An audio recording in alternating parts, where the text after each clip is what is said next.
Nexity, premier promoteur résidentiel. Trouvez votre logement partout en France sur nexity.fr. Nexity présente Sud Radio, Parlons Immo, Sylvain Lévy-Valency. Et oui, à 9h17, c'est l'heure de retrouver Parlons Immo, votre émission 100% immobilier avec Sylvain Lévy-Valency, fondateur de Radio Immo et toute son équipe. Bonjour Sylvain. Bonjour Laurence et bonjour à tous et bonne année. Et bonne année. Aujourd'hui, au programme, une émission consacrée aux viagers. Absolument. Nous avions clôturé l'année à vos côtés, ma chère Laurence, et nous sommes ravis de la commencer d'ailleurs avec vous.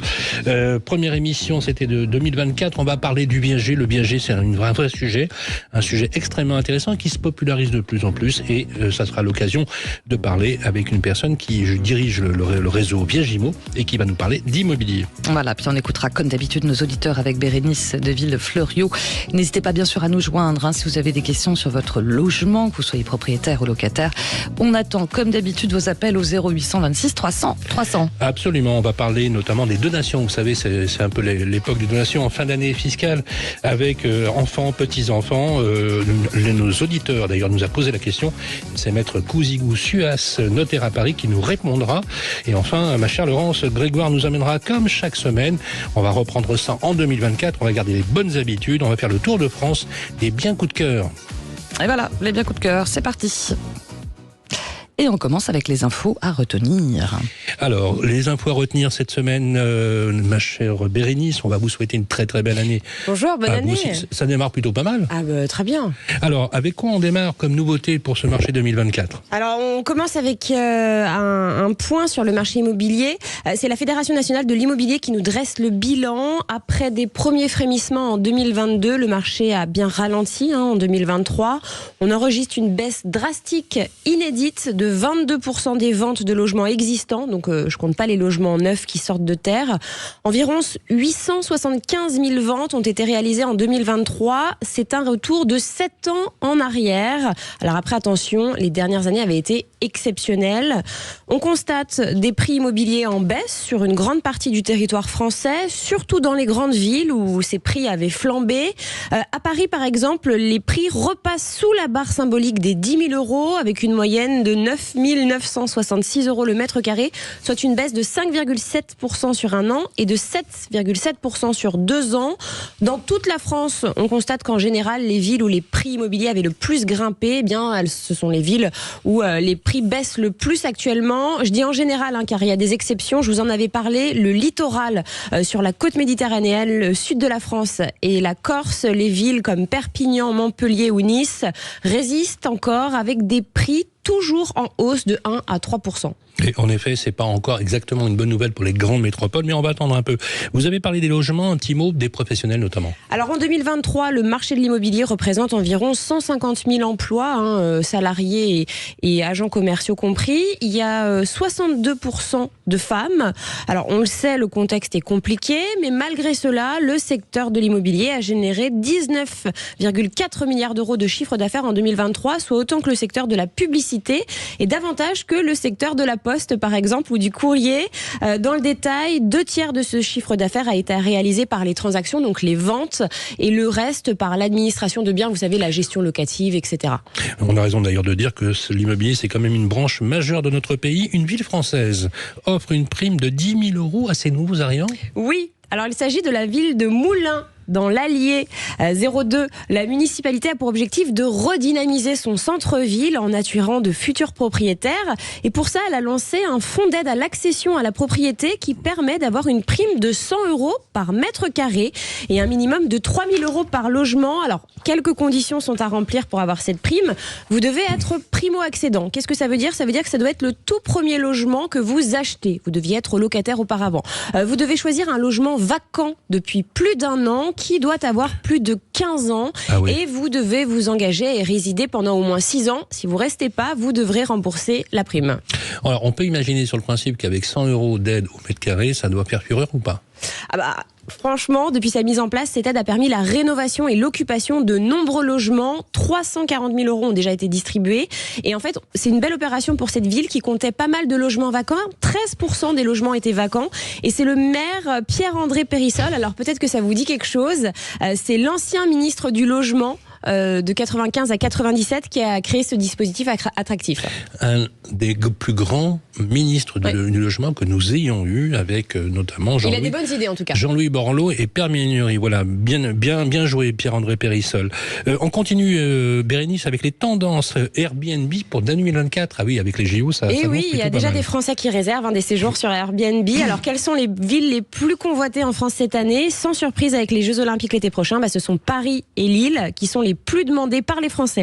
Pour la période du 26 au 11 août, les recherches ont été multipliées par 7 par rapport à l'année dernière. D'autres villes qui sont plus proches de Paris et Lille qui accueilleront les Jeux Olympiques sont également très publicitées, comme Boulogne ou Versailles.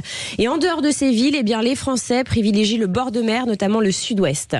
Alors c'est pour ça d'ailleurs que pour les destinations françaises, au niveau international, les Français vont partir où en 2024? On a quelques idées? Dans le top, on retrouve Abidjan, la Côte d'Ivoire, sans doute pour être aux premières loges. Vous savez, il y a eu la Coupe d'Afrique de football. Ensuite, il y a Mykonos, que les Français adorent. Lanzarote en Espagne, Québec au Canada, Marrakech au Maroc, Édimbourg en Écosse et une petite nouvelle ville qui est chouchoute des Français, c'est Osaka au Japon. Ah, pourquoi pas. On va terminer avec une info insolite comme chaque semaine. Et oui, si vous avez le pied marin, si vous aimez la Bretagne et que accessoirement vous avez 2 millions d'euros, vous pourrez peut-être vous acheter une île, notamment dans l'archipel de Bréa, dans la Manche, sur les côtes nord de la Bretagne, en Côte d'Armor. C'est magnifique là-bas, juste à côté de Paimpol. Le luxe ne connaît pas la crise. Il y a des biens d'exception qui continuent à s'arracher, même si la réglementation, faut quand même le dire, quand on achète une île, est assez complexe. Enfin, voilà. La clientèle est discrète. C'est souvent de jeunes retraités français. Ah oui, d'accord. Voilà. Eh ben, on va y réfléchir un peu plus tard. Faut économiser. C'est ça, oui, c'est ça. Merci beaucoup, Bérénice. Elle est à 9h23. On se retrouve bien sûr dans quelques instants pour la suite de Parlons Immo avec votre grand témoin tout à l'heure. Ce sera Sophie Richard, la fondatrice du réseau Viagimo. À tout de suite. Nexity, premier promoteur résidentiel. Trouvez votre logement partout en France sur nexity.fr. Nexity présente Sud Radio, Parlons Immo, Sylvain Lévy-Valency. À 9h27, c'est la suite de Parlons Immo avec Sylvain Lévy-Valency et toute l'équipe de Radio Immo. Et c'est l'heure, Sylvain, de retrouver votre grand témoin. Oui, merci Laurence. Bonjour Sophie Richard. Bonjour Sud Radio. Merci d'être avec nous. Vous êtes en duplex. Vous êtes à l'autre bout de la France. Où est-ce que vous êtes exactement? Alors, pas trop à l'autre bout de la France, au Sable d'Olonne, sur la côte vendéenne. Donc à 3h15 de train de Paris. Une région magnifique. Alors vous êtes la fondatrice du réseau Viagimo, que nous connaissons bien maintenant, puisque nous présentons vos biens chaque semaine. Et vous êtes d'ailleurs la première franchise en Europe spécialiste du viager. Sophie, est-ce que le viager est un élément de réponse solide, on peut dire les choses comme ça, face au contexte d'un marché de l'immobilier fragile tel que nous le connaissons depuis le début de l'année 2023 ? Alors, c'est vrai que dans le contexte actuel, notamment du financement, on voit bien que c'est un vrai sujet pour les acquéreurs qui souhaitent devenir propriétaires de leur résidence principale. Ils se voient refuser l'emprunt. Alors, soit la banque prête, mais de quoi financer un T2, mais leur besoin est d'acquérir un T4. Et on voit de plus en plus d'acquéreurs qui se tournent vers le viager libre, parce que oui, le viager libre existe et c'est vrai, est assez méconnu parce que beaucoup pensent que n'existe que le viager occupé. C'est le viager occupé, un petit rappel, c'est le vendeur qui reste vivre dans son logement. Alors que le viager libre va concerner des biens où le vendeur est parti en maison de retraite ou rejoint sa famille, ou encore c'est une résidence locative qu'il ne veut plus louer ou ne peut plus louer, notamment avec ses obligations de performance énergétique pour ces propriétaires-là.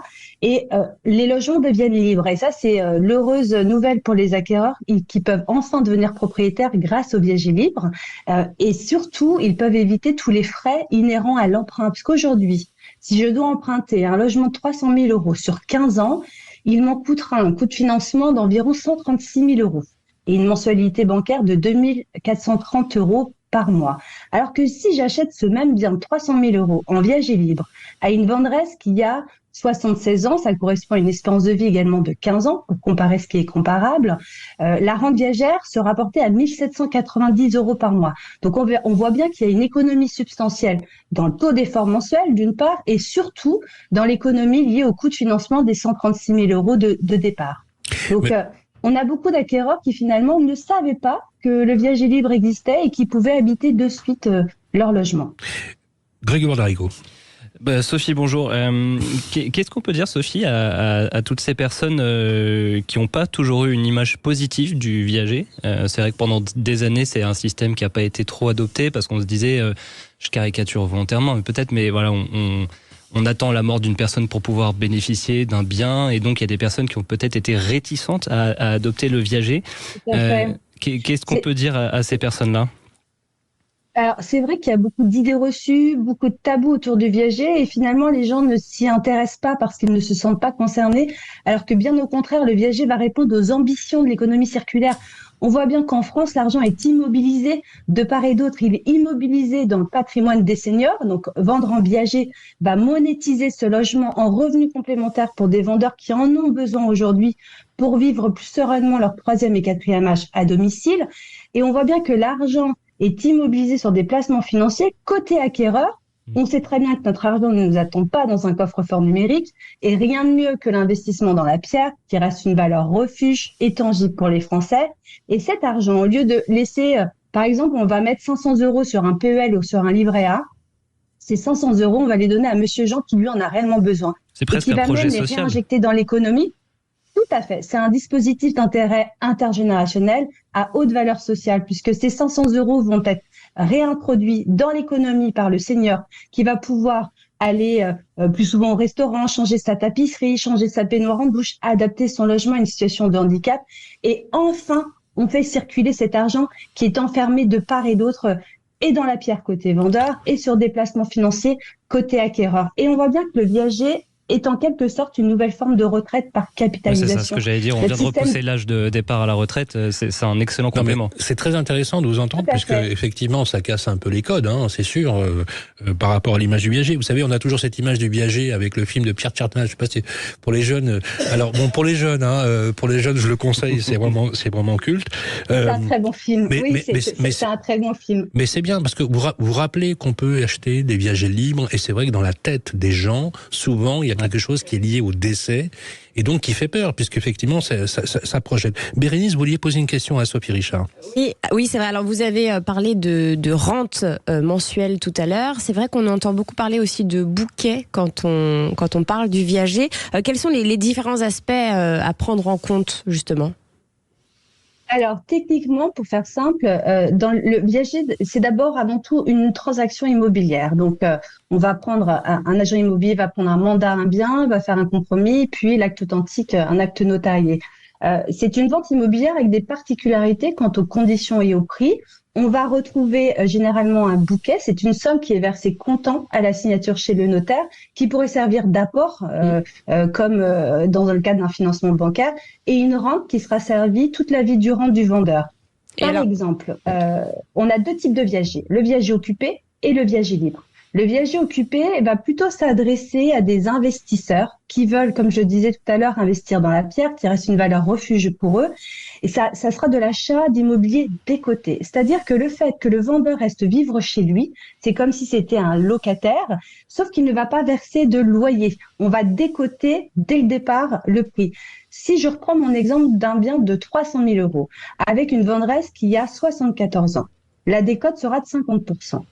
C'est-à-dire que la valeur occupée, la valeur d'achat, sera de 150 000 € pour mon acquéreur. Donc, on voit bien que le viager occupé, il y a un intérêt économique, c'est-à-dire que j'achète un bien à la moitié de sa valeur, un intérêt financier, je n'ai pas besoin d'avoir recours à l'emprunt et existe tous les frais bancaires des 136 000 € que j'ai expliqué tout à l'heure, sachant que si j'achète ce même bien sur 25 ans, c'est 250 000 € quand même de coût de financement, donc c'est pas neutre. Il y a également un intérêt fiscal pour l'acquéreur, puisque les frais de mutation, les frais d'acquisition notariée seront portés sur une valeur occupée de 150 000 €. Donc ici, j'économise entre 10 et 12 000 € dès le départ. Il y a également un intérêt fiscal, puisque je ne vais pas percevoir de loyer. La décote des 50%, c'est comme si c'était une avance de loyer théorique. Ça veut dire que je n'ai pas de revenu foncier à déclarer, qui ne viendra pas alourdir mon impôt sur le revenu. Et enfin, pour les acquéreurs qui sont soumis à l'IFI, la bonne nouvelle, c'est que je vais déclarer le bien d'une valeur occupée de 150 000 euros, bien que je sois propriétaire d'un bien de 300 000 euros, qui se valorisera dans le temps. Et la cerise sur le gâteau pour les acquéreurs, qui n'est pas neutre, c'est qu'il y a une tranquillité, une sérénité de gestion. On voit qu'il y a beaucoup d'acquéreurs qui ne veulent plus investir dans le locatif parce qu'ils subissent les tracas, les impayés de loyer, les turnovers, les dégradations, alors qu'en vendant en viager occupé, le vendeur a un affect considérable pour son bien et il veillera à l'entretenir comme aucun locataire le ferait. Donc c'est vrai que à chaque fois qu'on rencontre dans nos agences un acquéreur et qu'on lui explique ses intérêts, sa réaction c'est de dire mais il y a un loup. Alors mais quand on vous écoute, effectivement, on a l'impression que c'est la martingale de l'immobilier. Là, du coup, c'est le remède anti-crise, bien évidemment. Juste une question technique. On paye une rente mensuelle, on est d'accord ? Plus on paye la rente au crédit rentier, c'est bien ça ? Tout à fait. Et il y a un bouquet. Alors, est-ce que ça se finance la rente ou est-ce que comment font les gens ? Ils s'empruntent à la banque pour le bouquet. Oui. Et comment ils planifient le versement de la rente ?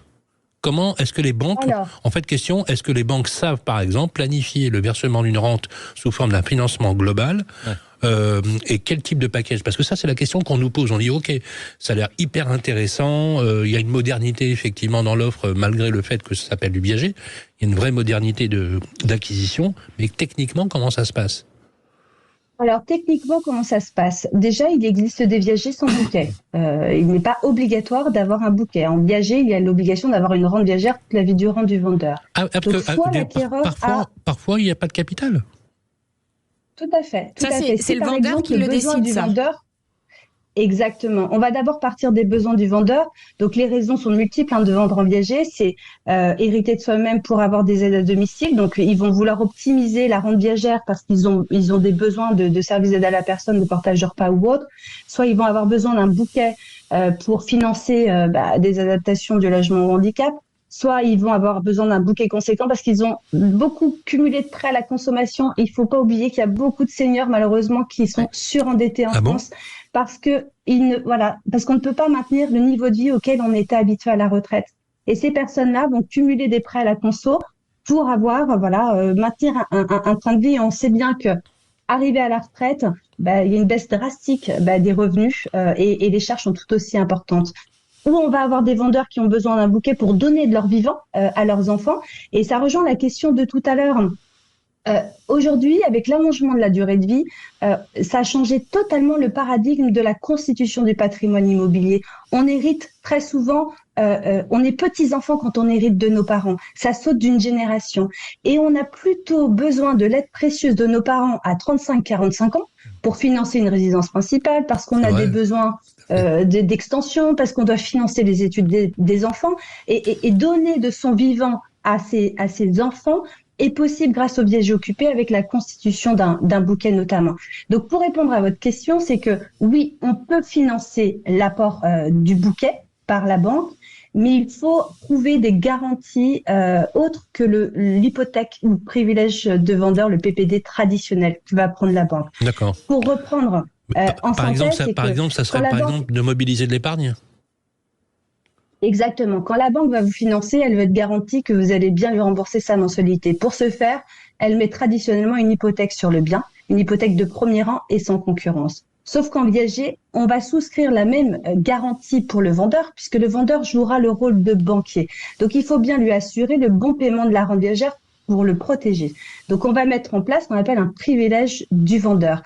Donc, il est tout à fait possible techniquement de financer par l'emprunt l'apport, le bouquet, soit avec un nantissement. Donc, on va bloquer de l'épargne et la banque va garantir un prêt, un PEL ou un livret quelconque, soit d'hypothéquer un autre bien. Par exemple, je suis acquéreur, j'ai une résidence principale qui n'est plus soumise à l'emprunt. Je peux porter l'hypothèque de ma banque sur ma résidence principale. Donc, il y a plein de techniques bancaires. Là, un acquéreur peut se rapprocher d'une agence d'IGMO qui pourra l'accompagner, et parce que très souvent, les conseillers bancaires ne sont pas au fait. Mais justement, Sophie Richard, on peut planifier le versement de la rente, et le versement de la rente peut aussi se financer, on est d'accord ? Alors, on pourrait l'imaginer, techniquement, c'est tout à fait possible. Ça veut dire que, mais faut-il que la banque veuille jouer le jeu voilà, par exemple, si j'achète un viager occupé pour une femme de 74 ans avec un bouquet de 50 000 euros, j'aurai une rente viagère de 553 euros par mois. Comme ça, voilà, un exemple chiffré et un peu plus concret. Donc, peut-être que la banque pourrait faire un prêt de 150 000 euros, y compris, donc, 50 000 euros de bouquet et les, 100 000 euros à peu près pour servir la rente viagère. Ça, c'est tout à fait possible techniquement, mais il faudra trouver une garantie différente de l'hypothèque traditionnelle. Et pour le viager libre, parce que là vous avez évoqué donc le viager occupé, l'aspect technique pour le viager libre, c'est pareil, il y a un bouquet à verser qui est plus gros, j'imagine. Ou pas. Voilà, un bouquet ou pas. Donc, comme je vous le disais, il y a deux types de viagers, le viager occupé et le viager libre. Le viager occupé, on a vu, va plutôt concerner des investisseurs, des personnes qui veulent se constituer un patrimoine immobilier pour anticiper et sécuriser leur future retraite. Qui n'ont pas besoin d'un retraite. logement tout de suite. Qui n'ont pas besoin d'un logement tout de suite. Je pense aux expatriés, aux logements de fonction. Je pense également aux entrepreneurs, aux commerçants, aux professions libérales qui savent très bien qu'ils n'auront pas de retraite complémentaire via l'État. Donc, ils sont invités le plus rapidement possible à se constituer de la pierre, de l'immobilier, sans tracas locatif, parce qu'on a vu que Monsieur Jean va entretenir le bien comme aucun locataire le ferait. Il n'y a pas de risque d'impayé de loyer et ça vient pas alourdir sa fiscalité. Alors que le viager libre va plutôt concerner des acquéreurs qui souhaitent habiter de suite dans le logement. Et pour eux, on sait très bien que le rêve français par excellence, c'est d'être propriétaire. Alors, c'est peut-être pas le rêve de Monsieur Macron, c'est encore autre chose. Mais c'est vrai que le rêve français, c'est d'avoir un toit sur sa tête. C'est une évidence. Mais si on peut être propriétaire, voilà, ça n'a pas de prix. Sauf qu'avec la conjoncture économique actuelle, la fiscalité qui est oppressante, et puis les taux d'emprunt qui ne nous permettent pas d'accéder à la propriété, on peut se tourner vers le viager libre. Merci beaucoup, Sophie Richard. Vous nous avez appris pas mal de choses là ce matin, parce qu'effectivement, c'est une façon de voir le viager extrêmement originale, qui est beaucoup plus moderne. Là, je m'adresse à ceux qui nous écoutent, de vous encourager très vivement à vous pencher sur ce type de solution, puisqu'effectivement, vous avez la possibilité, bien évidemment, parce que vous êtes implanté partout en France, me semble-t-il, chez Viagimo. On peut avoir recours à vos services. Vous êtes très accessible sur votre site internet. Merci, Sophie Richard. Je rappelle que vous êtes la présidente du réseau Viagimo. Viagimo, c'est peut-être la solution anti-crise, ma chère Laurence. Merci beaucoup. Et puis on se retrouve dans quelques instants pour la suite de Parlons Immo avec vos questions à vous qui nous écoutez. Si vous avez des interrogations sur votre logement, vous nous appelez au 0826 300 300. À tout de suite, il est 9h42. Nexity, premier promoteur résidentiel. Trouvez votre logement partout en France sur nexity.fr. Nexity présente Sud Radio, Parlons Immo, Sylvain Lévy-Valency. C'est la suite de Parlons Immo avec Sylvain Lévy-Valency à 9h46. Et vos questions à vous qui nous écoutez, ça vous concerne. Si vous avez des interrogations sur votre logement, vous nous appelez au 0826 300 300.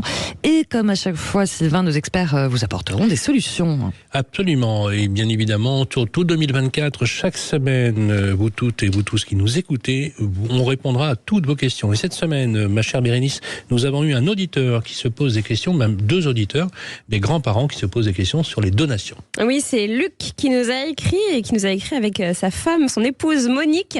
Alors tous les deux sont grands-parents, il y a eu les fêtes de Noël et de fin d'année, et en fait ils ont réfléchi à donner de l'argent à leurs enfants et petits-enfants, notamment qui souhaitaient, vous savez, on parle beaucoup de l'apport immobilier qui est aux alentours de 20 à 30% du bien, voilà, les aider pour faire un achat immobilier. Alors évidemment, ils veulent éviter que ça génère trop d'impôts, et ils se demandent quelle est la meilleure forme. Alors pour répondre à cette question, on accueille tout de suite Nathalie Gouzi-Goussuas, notaire à Paris et intervenante à l'École nationale de la magistrature et à l'École de formation du barreau. Bonjour maître. Bonjour à tous, bonjour chers amis et bonne année à tous nos auditeurs.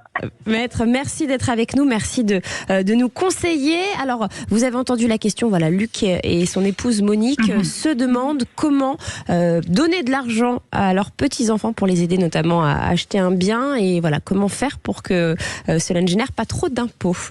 Bien sûr, alors surtout que les fêtes de fin d'année sont propices à de telles interrogations. Alors, ce qu'il faut savoir, c'est que Luc et Monique, s'ils posent cette question, c'est peut-être qu'ils ont déjà été très très généreux avec leurs enfants, parce qu'en fait, ce qu'il faut le savoir, c'est qu'en France, vous pouvez quand même faire des donations totalement exonérées, tous les 15 ans de 100 000 euros par enfant et par parent. Et en plus de sommes d'argent de 31 000. Donc Monique et Luc, en fait, ils peuvent très bien faire des donations, ce qui s'appelle soit des dons manuels, soit des donations, en profitant de ces franchises fiscales sans être imposés. Le présent d'usage, c'est quelque chose de complètement différent d'un don manuel. C'est un présent qui peut se faire à l'occasion d'un événement déterminé. Vous voyez, on y est, fête de fin d'année, anniversaire, réussite à un examen, mariage, et qui ne suivent absolument pas les règles fiscales des donations. Donc pas besoin de le déclarer. Et en plus, ces présents ne suivent pas, chère Bérénice, les règles civiles des donations.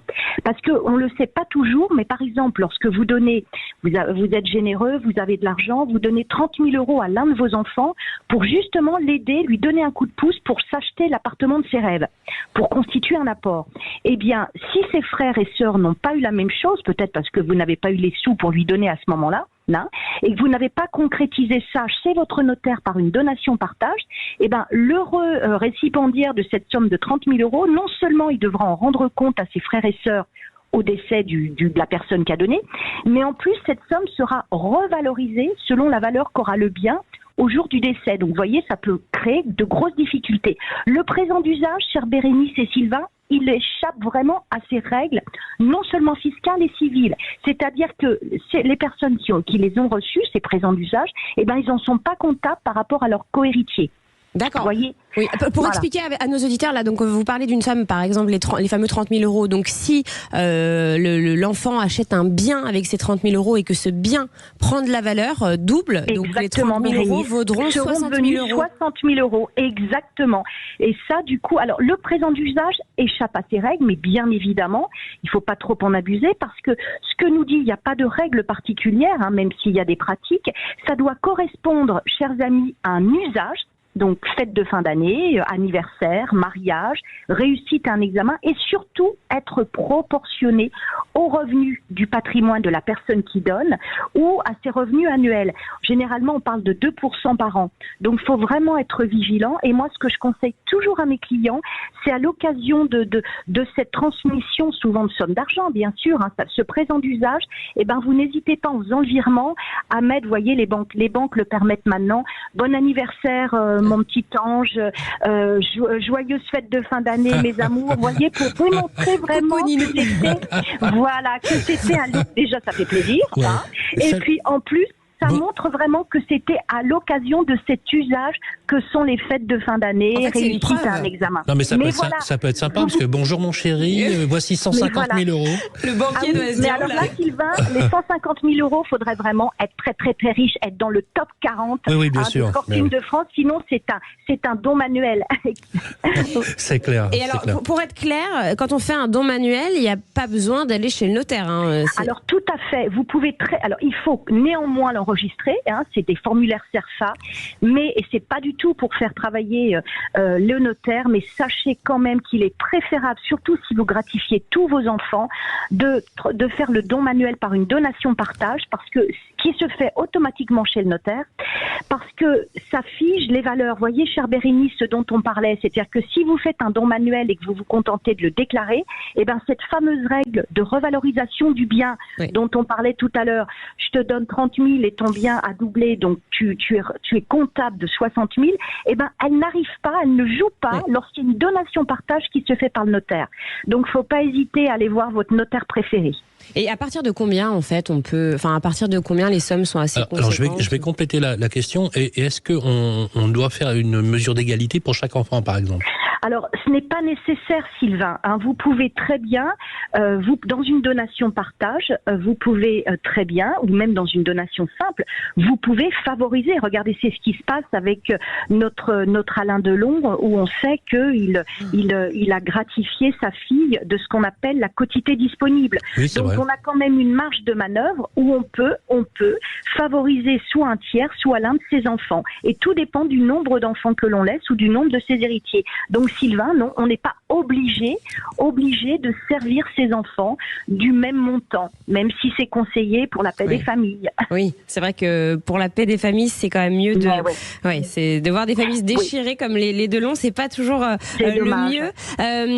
Une dernière question peut-être, quand en général, voilà, quelles sont la somme le pour montant. Les présents d'usage, chère Bérénice, mais c'est ce que nous disent. Il y a pas de barème, mais on s'accorde à dire que c'est 2% du patrimoine ou des revenus annuels.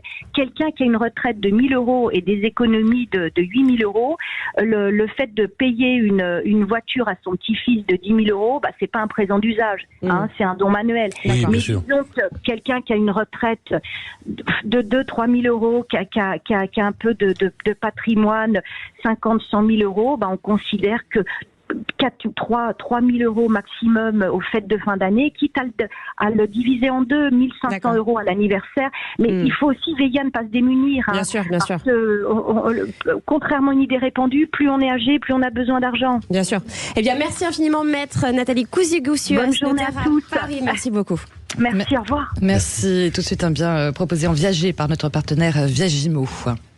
Oui, bonjour Laurence, bonjour. À tous.